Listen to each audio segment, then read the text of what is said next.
Fasad. Yang bermaksud fasad kewajipan mengagungkan, menyucikan dan memelihara Al-Quran. Qala, ulama muslimin berijma' atas kewajipan mengagungkan, menyucikan, memelihara Al-Quran secara mutlak. Secara umumnya kita hendaklah mengagungkan Al-Quran, menyucikan Al-Quran, memeliharanya. Mereka juga ijma' bahawa sesiapa yang mengingkari walau satu huruf yang disepakati atau menambah satu huruf yang tidak dibaca oleh sesiapa pun dalam keadaan dia tahu akan hal itu, maka dia jatuh kafir. Ini ijma', ya, seluruh ulama, ya, seluruh ulama. Ya. Walaupun pegangan ulama itu ada pelbagai-bagai, mazhabnya pun ada pelbagai, tapi semuanya berpegang begitu. Imam Al-Hafiz Al-Fadl Al-Qadi Iyad radhiyallahu ta'ala anhu berkata, ketahuilah sesiapa yang meremehkan Al-Quran, Al-Quran itu sendiri, ya, mashafnya, barulah bukunya. Dia sebut mashaf, bukunya. Kerana orang Arab bila disebutkan mashaf, maksudnya naskah buku tu, ya, naskah Al-Quran itu disebutkan sebagai mashaf. Kalau Al-Quran tu, Al-Quran je lah, Quran itu sendiri. Mashaf barulah bukunya tu, kitabnya, ya. Suatu bahagian daripadanya atau mencela kedua-duanya, mengingkari satu hurufnya, mendustakan mana-mana hukum atau berita yang sudah jelas disebutkan, kita tidak percaya pada sesuatu hukum, ataupun ingkar pada hukum yang lain, ataupun mendustakan mana-mana hukum atau berita yang sudah jelas disebutkan, membenarkan perkara yang dinafikan, ataupun menafikan apa yang ditetapkan, dalam keadaan dia tahu tentang semua ini, dia buat perkara tersebut dalam keadaan dia tahu bahawa itu semua salah, tapi dia buat juga, atau syak pada salah satunya, rasa syak betul ke tidak ni, tidak yakin, ya. Macam belik aja hukum ni, tidak percaya, maka dia jatuh kafir menurut ijma' ulama muslimin. Itu juga bila dia mengingkari Taurat dan Injil serta kitab-kitab yang lain diturunkan oleh Allah SWT.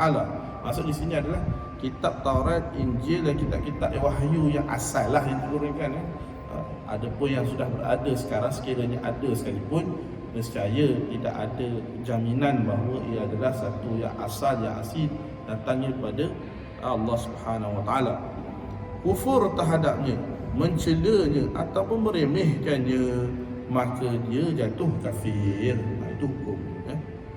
Kata beliau lagi, yakni Qadi Al-Fadl Qadi Iyad radhiyallahu ta'ala anhu, ulama muslim itu ijma' bahawa Al-Quran yang dibaca di seluruh pelosok dunia tertulis dalam mushaf yang berada di tangan umat Islam, ya. Jadi Al-Quran itu ditulis dalam naskah buku, mushaf yang kita sebutkan, yang terhimpun dalamnya sebuah kitab daripada surah terawal, iaitu surah Al-Fatihah, yang mana tertulis di dalam kitab itu, naskah itu, bermula surah Al-Fatihah sehingga surah terakhir, yakni surah An-Nas, adalah kalam Allah dan wahyunya yang diturunkan ke atas Nabi Muhammad SAW. Itu di Al-Quran pada zaman Sayyidina Osman, itu tidak ditulis dalam versinya bukan satu saja. Setengah kata versinya ada 7, setengah kata versinya ada 8. Dan pasti versinya bukan satu sajalah. Versi yang saya nak masukkan sini adalah tulisan dan qiraatnya, tulisan dan qiraatnya berbeza, ya. Maksudnya satu mushaf yang kalau pandangan yang kata 7 atau tersebut, maksud setiap yang 7 itu, kalau yang kata 8, setiap yang 8 itu semua ditulis dengan tulisan serta qiraat yang berbeza, ya. Qiraat yang berbeza. Jadi untuk nak jelaskan qiraat itu bagaimana, penulisan itu bagaimana, dia mengambil masa lah. Kita cuma ceritakan bahawa sejak zaman Sayyidina Osman lagi memang ada 7 ke 8 mushaf yang mana tulisannya serta qiraatnya berbeza bagi setiap satu. dan setiap satu itu dihantar kepada negara-negara umat Islam yang berbeza dan dihantar sekali berserta dengan gurunya sekali lah. Takkan hantar Quran saja, tidak ada orang mengajar. Bagi salah silah Al-Quran yang kita bagi khasnya di Malaysia, Tanah Melayu, Asia Tenggara ini, salah silahnya daripada Abdul Rahman As-Sulami. Abdul Rahman As-Sulami yang mengambil Al-Quran, bacaan qiraat serta Al-Quran itu daripada Sayyidina Ali dan beberapa sahabat-sahabat yang lain lah. Yang mana beliau hantar ke Abdul Rahman As-Sulami itu ke Kufah. Jadi naskah dan qiraatnya dibawa ke Kufah. Di Kufah itulah, Kufah sekarang ni belah-belah Iraq sanalah, belah-belah Iraq, belah-belah di sana. Dihantarkan naskahnya beserta dengan gurunya. Jadi Al-Quran naskah itu diajarkan. Ini naskah Al-Quran. Aku sebagai gurunya akan mengajarkan kamu macam mana cara nak baca Al-Quran ini, naskah ini. Di tempat lain dengan naskah lain pula, dengan guru yang lain pula. Diajarkan, kemudian berterusan sanadnya pada Imam Hafs, Syu'bah, Asim, seterusnya sampai kepada kita. Jadi salah silah sanadnya bermula begitulah. Jadi Kufah sampai soal itu, kalau tuan buka naskah Al-Quran, di bahagian belakangnya dia ada sebutkan, pertama naskah Al-Quran bahasa Arab lah, bahasa Melayu. Macam saya ni beli naskah naskah Malaysia lah, cetakan Hidayah ini memanglah tidak ada disebutkan lah. Tapi biasa naskah daripada negara Arab dia akan sebutkan, ini Al-Quran naskah Hafs an Asim, daripada Tariq Syatibi. Sebutkanlah beberapa tentang perjalanan salah silah bacaan qiraatnya dan naskahnya, bagaimana disebutkan di belakang Al-Quran. Biasa disebutkan begitulah. Sampai salah silah itu sampai kepada negara kita lah. Itu ringkasnya. Jadi ada yang bawanya lah.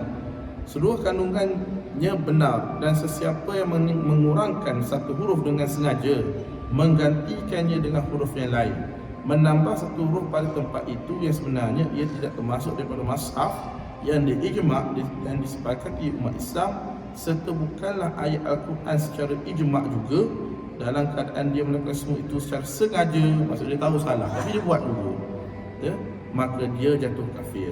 Abu Usman bin Al-Haddad berkata, seluruh ulama yang berpegang dengan tauhid bersepakat bahawa tindakan mengingkari satu huruf Al-Quran adalah kufur.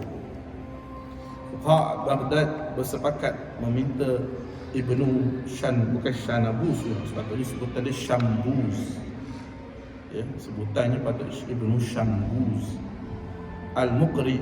Ini merupakan salah seorang daripada ulama qiraat syazah.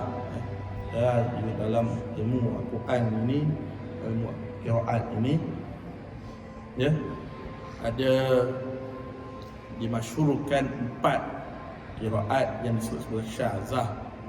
Syaz ini kalau dikutkan terjemahnya LGBT lah, gay, lesbian, itu sebutan bagi syaz. Tapi di sini tidaklah maksud qiraat syaz tu qiraat bagi LGBT salah lah pemahaman itu. Jadi syaz di sini maksudnya adalah bacaan qiraat yang lemah. Maksudnya sama ada lemah dari segi riwayat ni salah, dari segi nahu ni salah, dari segi nahu dia mungkin tidak salah kerana kebanyakan ulama qiraat syaz ini pakar dalam bahasa Arab.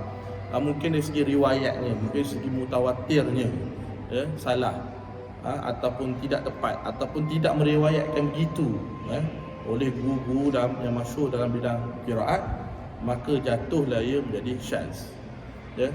Tuan-tuan, dalam ilmu ni, contohlah dalam mazhab Syafi'i, contoh sajalah. Dalam mazhab Syafi'i ni, cara kita sembahyang begitulah. Cara yang biasa kita sembahyang itulah cara sembahyang mazhab Syafi'i, kan? Okey, tahun tuan tinggal sekarang ini orang sembahyang begitu. Tahun depan orang yang nak bawakan cara solat begitu tu makin lama makin kurang, makin lama makin kurang, makin lama makin kurang.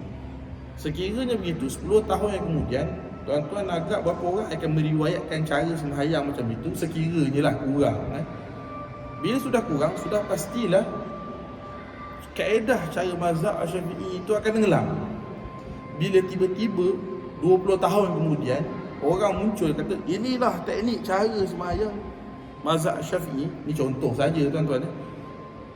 Sudah pasti dah 20 tahun selepas itu orang rasa pelik. Tak benar orang sembahyang macam ni, awak sembahyang macam ni. Siapa yang meriwayatkannya? Saya lah. Dia seorang-seorang yang meriwayatkan macam tu. Maka jadilah dia syaz. Ya?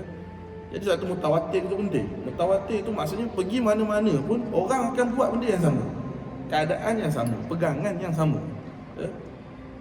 Begitu dah daripada dulu sampai sekarang. Rata-ratanya yang meriwayatkannya ramai, masuk 10 ribu, ratus ribu. Bukan makin lama makin kurang sehingga hilang. Sekira makin lama makin kurang makin hilang, jadilah dia syaz. Walaupun asalnya itu mungkin betul, sanadnya betul, salah silahnya betul, tetapi tidak ada yang meriwayatkannya yang cukup ramai supaya orang percaya bahawa ia ada riwayat yang sah. Maka sebab itu dia jadi syaz walaupun dia ada sanad dia sendiri. Ya? Maka sebab itu mutawatir itu penting. Jadi fuqaha Baghdad masa itu bersepakat meminta Ibn Syambuz Al-Muqri, salah imam pada qurra yang muncul di Baghdad bersama Ibn Mujahid kerana membaca huruf-huruf syaz yang tiada dalam mushaf.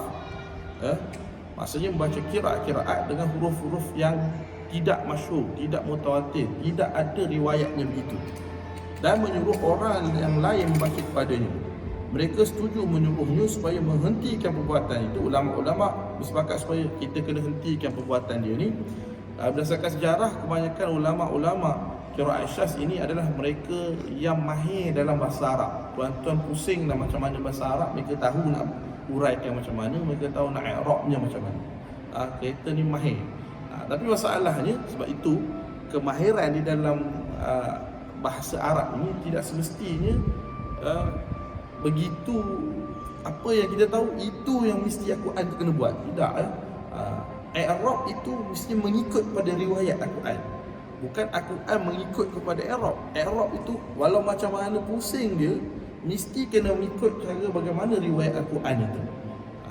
Tidak boleh Al-Quran riwayat itu mengikut nahu. Nahu bahasa Arab, tata bahasa Arab mesti mengikut cara Al-Quran. Ini sebenarnya perbahasan yang sangat besar. Saya sebut umum sangat ni supaya tuan-tuan boleh faham jugalah. Jadi mereka setuju supaya menghentikan perbuatan itu kerana tidak semua pembacaan tata bahasa Arab yang terdapat dalam Al-Quran itu dari segi basicnya tidak semuanya sama dengan kaedah bahasa Arab. Tetapi bahasa Arab ni kena buatlah macam mana pun keadaan susunan bacaannya mesti sama dengan kaedah riwayat Al-Quran itu. Jadi mereka setuju supaya menghentikan perbuatan tersebut, bertaubat, dan mereka menulis sesuatu catatan dan hal tersebut sambil disaksikan olehnya sendiri dalam majlis Gubernur Abu Ali bin Muqlah pada tahun 323 Hijrah. Dah lama dah tuan-tuan sehingga disuruh untuk bertaubat kerana mereka ini sudah mengubah bacaan qiraat kepada bahasa Arab yang biasa.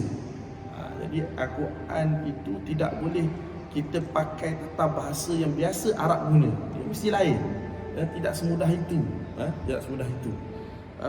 Macam orang sebut dalam surah biasa dulu orang sebut, orang tanya saya lah masa zaman belajar, biasa orang tanya tentang surah Ibrahim. Surah Ibrahim ayat 2 kan. Surah Ibrahim ayat 2. Alif Lam Ra, kitabun anzalnaka litukhrijan nasa minaz zulumati ila nur bi'izni rabbihim ila siratil azizil hamid. Kan? Ayat yang kedua dia Allahillazi lahu ma fis samawati wa ma fil ard. Mereka fikir dengan i'rab biasa. Bila i'rab biasa mereka kata, takkan Allahillazi, dia tak boleh kasrah kan, kena bagi depan. Jadi Al-Quran ni tidak kira i'rab bahasa Arab kita. Dia ada penjelasan di sini, kaitannya dengan ayat yang pertama. Maka sebab itu dah dia jadi Allahillazi. Dia tak boleh jadi Allahullazi. Arab boleh faham lah itu ringkas itu. Begitu. Begitulah juga dengan awal surah Al-Imran ayat 1 masuk ayat 2. Ayat 1 ayat 2.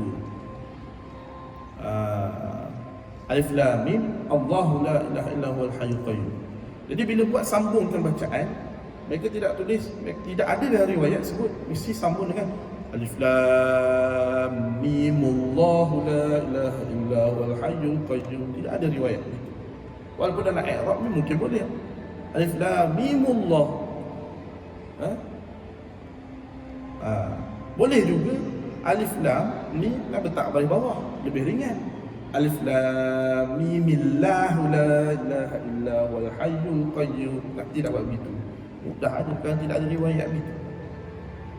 Kerana Al-Quran itu riwayat yang tidak begitu. Macam mana orang tahu riwayat-riwayat ni? Sanad. Satu perlunya ada sanad, guru yang menunjukkan. Baik, habis. Abu Muhammad bin Abu Zaid berfatwa terhadap orang yang berkata kepada seorang kanak-kanak, semoga Allah melaknat guru kamu dan ajarannya kepada kamu. Dengan berkata, aku ingin memfokuskan kepada akhlaknya yang buruk, bukannya Al-Quran. Dia berkata lagi, orang yang bercakap demikian perlu dididik. Katanya, sesiapa yang melaknat mushaf, dia hendaklah dibunuh. Inilah berakhirnya ucapan Qadhi Iyad, yang mana ucapannya sudah diambil daripada bab fasa pertama lagi, kewajipan melakukan musyrikan menyerahkan Al-Quran. Daripada pertama lagi dah sebut tentang pandangan Ufaq Qadhi Iyad.